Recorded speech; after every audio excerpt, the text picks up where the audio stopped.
सानाव आं गिबियावनो बयनिसिमबो आंनि अननाय सिबिनाय खुलुमनायखौ बावहरदों आं इसोरनि खाथियाव आरज गाबदों जाहाथे बयनिबो नखराव सुखु गोजोन थासारिया सोमजियो जोंहा दिनै जा फोरबो फालिनाय हाबाफारिनि गिबि हाबाफारि बायदियै जोंहा दायो फिरफिला बिरहोनाय दङ आं बे फिरफिला बिरहोनाय हाबाफारियाव गिबियावनो सनास्रि कलनि गामिनि जोंनि गामि सामलाय आफादनि गुबुन गुबुन बिबानाव थानाय बिबानगिरि नोंथांमोनजों लोगोसे जोंनि माइनाव आफादनि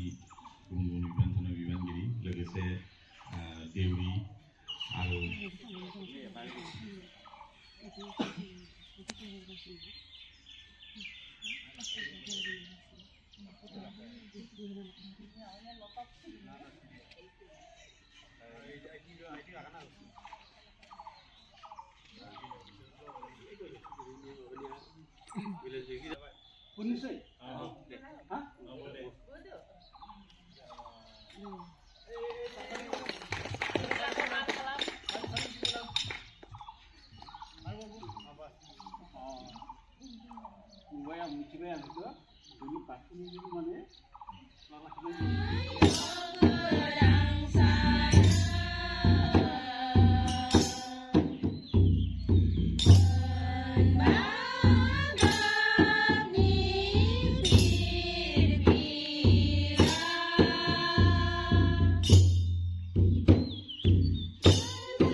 जोंहा दायो बैसागोनि गोथैसि बावनाय नै बिथिंजाय गोथैसि बावगासिनो दङ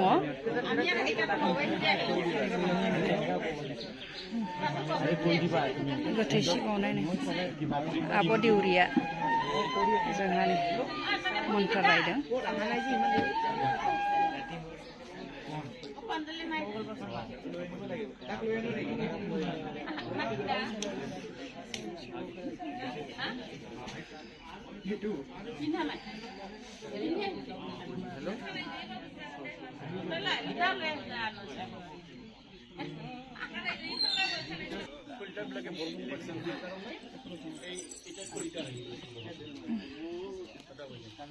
गामिनि दौरि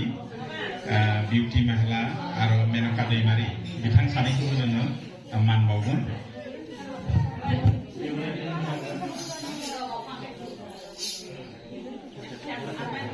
जोंनि गामिनि दौरि सानैखौ जोङो मान बावनो सानदों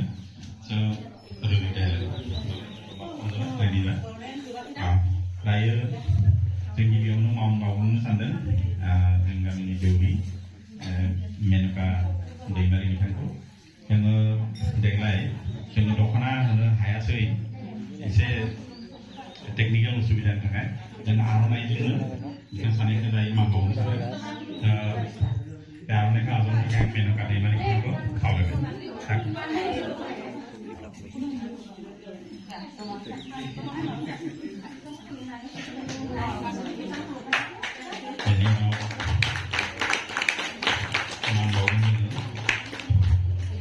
बिउटि महिला बिथांखौ बिउटि महिला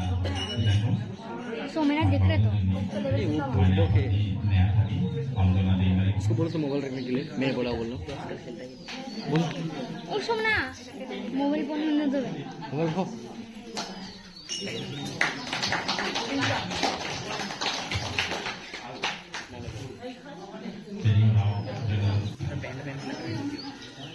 गामि सामलाय आफाद आरो माइनाव आफादनिफ्राय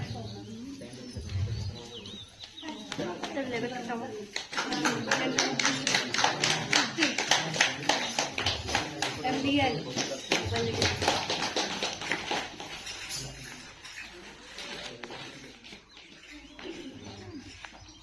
दिनैनि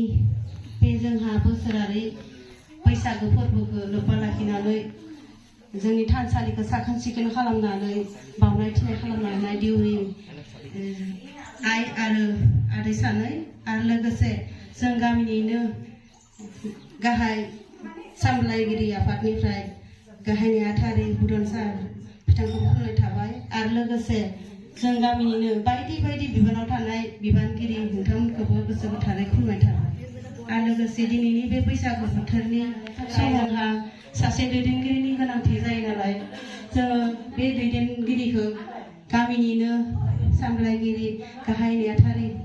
बुदन सारखौनो दिनैनि बे बिबानखौ सामलायलांनो होननानै आं गुरै खावलायनाय थाबाय लोगोसे बे आर'जनि हाबाफारिखौ जोंनि मानगोनां सनास्रि कल'नि रायजो राजा गथ' गथाय जेसांखिनि दङ जाहाथे दसे समनि थाखाय गोसो गोथार होना एबा गोसो गावनि गोदान बोसोरनि जाबाय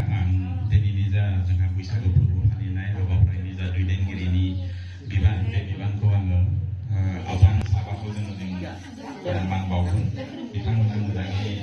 आनजादाव उथ्रिनो हानायखाय बानायदों सोलिनाय आर'ज दङ स' सोलिनाय आर'जखौ लानो थाखाय खावलायबाय